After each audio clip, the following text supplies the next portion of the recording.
दुनिया की सबसे सुरक्षित, सबसे शानदार और सबसे ज्यादा एडवांस शहर की बात होते ही जहन में दुबई का ख्याल आ जाता है।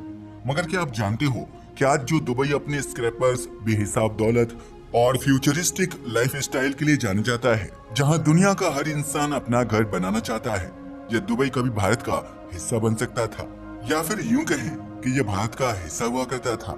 नहीं नहीं, यह गोंडवाना लैंड, पेंजिया, पैंथालासा और लॉरेशिया से जुड़ा मामला नहीं है, और न ही यह कहानी है कॉन्टिनेंट स्प्लिट की, बल्कि यह तो महज एक शताब्दी पहले की बात है, जब केवल दुबई ही नहीं बल्कि यह पूरा खाड़ी क्षेत्र भारत के कंट्रोल में हुआ करता था। इनफैक्ट आजादी के टाइम पर हमें दुबई को भारत का हिस्सा बनाने का मौका भी मिला था। इनफैक्ट अगर यह सच हो जाता तो आज की पॉलिटिक्स पूरी तरह से अलग होती। मगर ये सब हुआ क्यों, और आखिर 20वीं सदी में भारत ने दुबई को क्यों छोड़ दिया? यकीन मानिए, यह एक ऐसी कहानी है जिसकी जानकारी से आपको अपने पॉलिटिशियंस पर गुस्सा आएगा, ठीक वैसे ही जैसा नेपाल और भूटान को छोड़ने के वक्त आया था। तो चलिए डिटेल में जानते हैं। ये कहानी है 20वीं सदी की, जब बड़ी मुश्किलों के साथ भारत को आजादी मिली। दुबई उस वक्त आज की तरह एडवांस सिटी नहीं, बल्कि एक छोटा सा शांत बंदरगाह वाला शहर हुआ करता था। भारत के पास पूरा मौका था, लेकिन फिर भी यह भारत के हाथों में नहीं आ पाया। मगर ऐसा क्यों हुआ, वो समझने के लिए आपको थोड़ा सा इतिहास में लौटना होगा। ये तो आप भी सभी जानते हैं कि भारत और खाड़ी देशों का रिश्ता बहुत पुराना है। यह व्यापार ही नहीं बल्कि सभ्यताओं से जुड़े हुए थे, जिसका अंदाजा आप इस बात से लगा सकते हो कि मेसोपोटामिया और सिंधु घाटी की सभ्यताओं के बीच ट्रेड एविडेंस मिलते हैं। उस दौर में भी भारतीय मसाले, कपड़े और मोती खाड़ी के रास्ते दुनिया भर में जाया करते थे। मेडिवल पीरियड में जब यूरोपीय व्यापारी भारत आए तो उन्हें पता चला कि भारतीय व्यापारी तो पहले से ही फारस की खाड़ी और अरब देशों के साथ ट्रेड कर रहे हैं। इनफैक्ट बहुत सारे भारतीय समुदाय तो खाड़ी देशों में तभी से बसे हुए हैं, जिसकी वजह से भारतीय कल्चर, खान पान, आदतें और भाषा का इम्पैक्ट खाड़ी में साफ दिखाई देता है। केरल और गुजरात के ट्रेडर्स का दबदबा बहुत ज्यादा था। ये बड़े बड़े जहाजों के जरिए कपड़े, मसाले और दूसरा सामान खाड़ी देशों में ले जाते थे और मोती, घोड़े और खजूर के साथ वापस लौटते थे। गुजरात और केरल के ट्रेडर्स ही वो कड़ी थी जिन्होंने खाड़ी के ट्रेड को एक नई दिशा दी थी। वे केवल सामान नहीं भेजते थे, बल्कि उन्होंने शिपिंग, बैंकिंग और दूसरी सर्विसेज में भी भागीदारी की थी। यह लोग कितनी अहम भूमिका निभाते थे, इसका अंदाजा आप इस बात से लगा सकते हो कि वहाँ की लोकल इकोनॉमी पर इनका अच्छा खासा दबदबा था। यही वजह थी कि ब्रिटिशर्स की नजर में खाड़ी का पूरा इलाका आ गया था। वो पूरे इलाके पर अधिकार जमाना चाहते थे, इसलिए जल्द ही उन्होंने सी रूट पर कंट्रोल और फ्रेंच एम्पायर व ऑटोमन एम्पायर को काउंटर बैलेंस करना शुरू कर दिया। इसके साथ साथ वे भारत की सिक्योरिटी भी चाहते थे, क्योंकि भारत उनके लिए बेहद इंपॉर्टेंट था। ब्रिटेन को समझ आ गया था कि अगर खाड़ी के एरिया पर कंट्रोल नहीं किया गया तो भारत में भी उनकी पकड़ कमजोर होती जाएगी। तभी तो उन्होंने खाड़ी पर कंट्रोल करने की कोशिश की। दरअसल 1820 के दशक से लेकर 1900 के बीच गल्फ के कई इलाकों के साथ ब्रिटेन ने कई संधियां की, फिर चाहे वो जर्नल मैरीटाइम ट्रीटी ऑफ 1820 हो या बाकी की ट्रीटीज।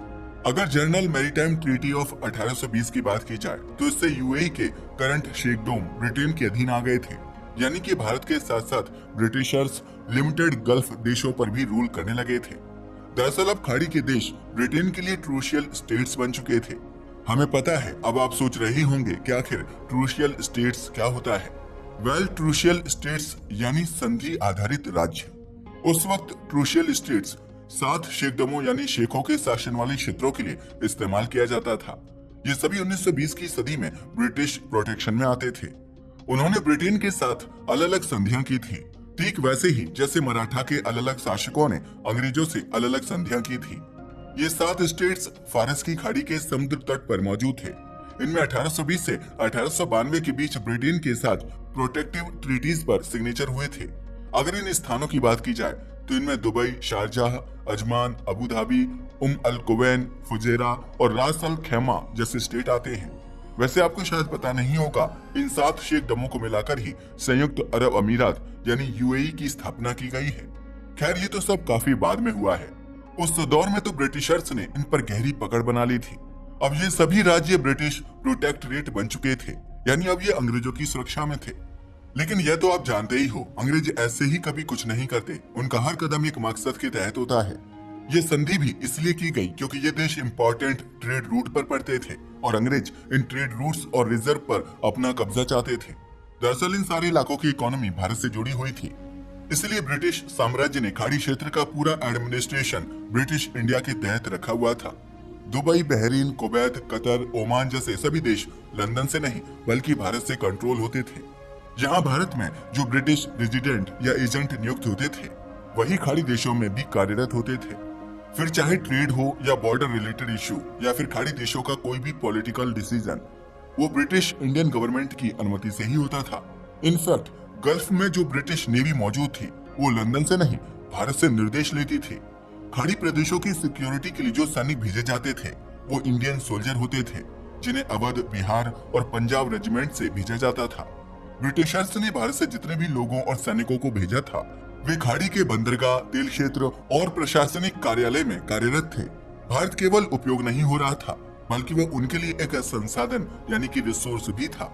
उस दौर में ये सभी स्टेट भारत से इस कदर जुड़े हुए थे कि इंडियन पासपोर्ट यमन तक में जारी हुआ करता था। इनफैक्ट आप जानकर हैरान रह जाओगे कि तब भारत का वेस्टर्न कोस्ट यमन हुआ करता था। अगर यह सब कुछ हमारे पास रह जाता तो आज भारत की विदेशी नीति, खाड़ी से व्यापार और ग्लोबल राजनीति में एक अलग ही तस्वीर होती। यही नहीं, आप जानकर हैरान रह जाओगे कि 1931 में जब महात्मा गांधी यमन पहुंचे थे तो उन्होंने देखा कि यमन के बहुत सारे नौजवान ऐसे हैं जो खुद को यमनी नहीं बल्कि इंडियन नेशनलिस्ट मानते थे। इनफैक्ट इनकी करेंसी भी इंडियन रुपया ही हुआ करती थी। यहाँ पर भारतीय रुपये का बोलबाला था। भारत की आजादी के बाद रिजर्व बैंक ऑफ इंडिया ने खाड़ी देशों में भारत की मुद्रा को गल्फ रुपी के नाम से भी जारी किया था। दरअसल ऐसा इसलिए किया गया ताकि भारतीय रुपयों को विदेश में तस्करी से रोका जा सके और खाड़ी देशों के साथ व्यापार को आसान बनाया जा सके। इसके बारे में पवन के वर्मा ने भी बिकमिंग इंडियन नाम की अपनी किताब में लिखा है कि भारत और खाड़ी के बीच के रिश्ते केवल व्यापार तक सीमित नहीं थे बल्कि सामाजिक भी थे, जिसका अंदाजा आप इस बात से लगा सकते हो कि गल्फ रुपी सिर्फ एक मुद्रा नहीं थी बल्कि भारत के इकोनॉमिक इम्पैक्ट एंड माइग्रेंट्स का प्रतीक बन चुकी थी। इससे पता चलता है कि खाड़ी के लोग व्यापार के लिए भारत पर कितना ज्यादा डिपेंड किया करते थे। हालांकि ये भी सच है कि यह सब कुछ ब्रिटिश की एक छोटी सी साजिश के तहत ही शुरू हुआ था, क्योंकि ब्रिटिशर्स चाहते थे कि खाड़ी के सागर से आने वाले मोती, खजूर और तेल का व्यापार सेफ रहे और उसका पूरा फायदा उन्हें मिले। इसलिए उन्होंने इंडियन बैंकों के ट्रेडर और एजेंट्स को वहां भेजा था, खासकर मुंबई और सूरत के व्यापारियों को, जिससे ब्रिटिश नेटवर्क खाड़ी में और भी ज्यादा स्ट्रॉन्ग हो गया। लेकिन आप जानकर हैरान रह जाएंगे कि बहुत कम लोगों को इस सारी कहानी के बारे में पता था। इनफैक्ट ब्रिटिश इंडियन एम्पायर के इस मैप्स को बहुत ही सीक्रेटली पब्लिश किया जाता था। इन मैप्स की पहुंच भी बहुत ही कम लोगों तक होती थी, स्पेशली खाड़ी के लोगों तक यह पहुंच नहीं थी। पता है क्यों? वेल ऐसा इसलिए क्योंकि वहां मौजूद ऑटोमन एम्पायर और सऊदी अरब को इससे बड़ा खतरा था। साथ ही टाइम के साथ इंडियन पॉलिटिक्स में भी काफी ज्यादा बदलाव आए, क्योंकि इंडियन नेशनलिस्ट अब भारत को केवल एक कॉलोनी नहीं बल्कि एक कल्चरल एरिया के रूप में देखने लगे थे, जिसमें यमन और दुबई क्षेत्र शामिल नहीं थे। इस बात का फायदा ब्रिटिश सरकार ने उठाया और भारत की ताकत को धीरे धीरे काटने की स्ट्रेटेजी शुरू की। दरअसल उस वक्त तक फर्स्ट वर्ल्ड वॉर खत्म हो चुका था, ऑटोमन एम्पायर लगभग बर्बाद हो चुका था और इस साम्राज्य से जुड़ी सभी व्यवस्थाएं ढह चुकी थी। इन्हीं बदलावों के तहत भारत की वेस्टर्न बॉर्डर को काटने की शुरुआत हुई।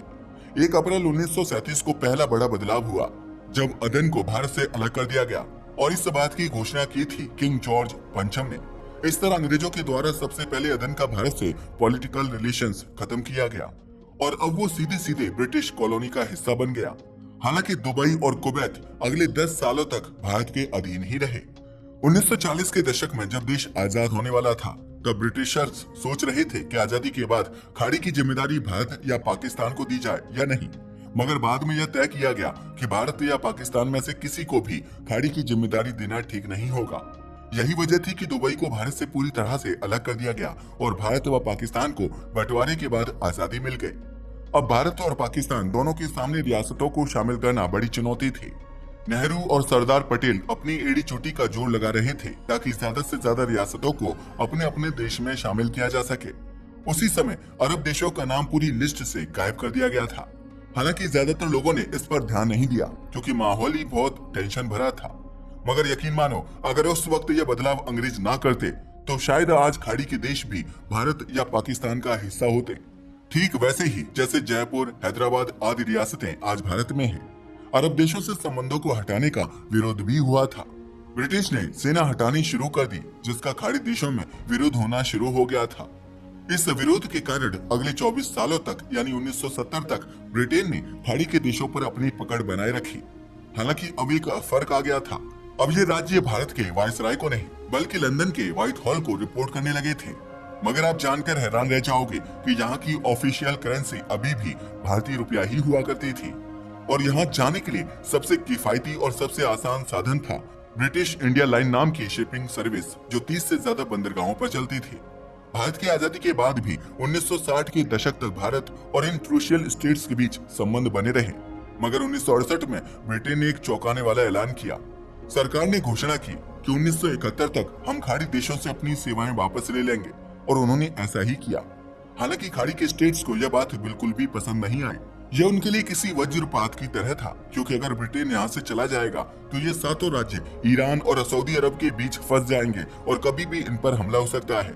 इन राज्यों को डर लगने लगा था कि जब ब्रिटेन चला जाएगा तो ये ताकतवर देश हमला करके इन पर कब्जा कर लेंगे। तभी तो इन लोगों ने एकजुट होने की ठानी ताकि फ्यूचर में ऐसा कोई खतरा ना आए। इसलिए ये सातों देश एक हो गए और इन्होंने अपना नया यूनियन बना लिया, जिसे कहा जाता है संयुक्त अरब अमीरात यानी यूएई। आखिरकार 1971 तक अदन, दुबई और यमन जैसे देशों में चलने वाला भारतीय प्रशासनिक मॉडल पूरी तरह से बंद हो गया। यहाँ पर अपनी एक नई करेंसी बन गई जो आज भी चल रही है। यह इन देशों की एक आम पहचान बन गई है। जैसे ही यहाँ से रुपया हटा, खाड़ी के देशों से भारत का गहरा कनेक्शन भी धीरे धीरे टूट गया। ब्रिटिश साम्राज्य के टूटने से जितने भी देश बने, उनमें केवल खाड़ी के देश ही ऐसे थे जिन्होंने ब्रिटिश भारत से अपने पुराने दोस्तों को लगभग भुला दिया। मगर बहरीन से लेकर दुबई तक आज भी ब्रिटेन से रिश्ते को याद किया जाता है। लेकिन यह बात पूरी तरह से भुला दी गई कि ये इलाके कभी दिल्ली से शासित होते थे। कितनी हैरानी की बात है ना। कभी जिस देश को हमने शासित किया, आज वहाँ भारतीय नौकर बनकर काम कर रहे हैं। दुबई जो कभी भारत के एक छोटे से जिले के बराबर था, जहाँ तोपों की सलामी तक नहीं होती थी, वह दुबई आज मिडिल ईस्ट का सबसे शानदार शहर बन चुका है। आज भी बहुत से खाड़ी निवासी इंडियन हैं, मगर उन्हें ये नहीं पता कि एक समय था जब खाड़ी का तेल भारत या पाकिस्तान का हिस्सा बनने वाला था। साम्राज्य के आखिरी दिनों में लिए गए एक प्रशासनिक फैसले ने इस ऐतिहासिक कड़ी को हमेशा के लिए तोड़ दिया। तो ये थी एक अनसुनी और अनोखी कहानी। वैसे आपका इसके बारे में क्या कहना है? अगर दुबई भारत का हिस्सा होता तो क्या आज उसकी स्थिति ऐसी होती, या फिर वो भी भारत के बाकी शहरों की तरह प्रदूषण और जनसंख्या का बोझ झेल रहा होता? अपनी राय को हमें कमेंट करके जरूर बताइएगा। और अगर आपको हमारी ये वीडियो पसंद आई हो तो लाइक करें, शेयर करें और हमारे चैनल को सब्सक्राइब करना ना भूलें। धन्यवाद।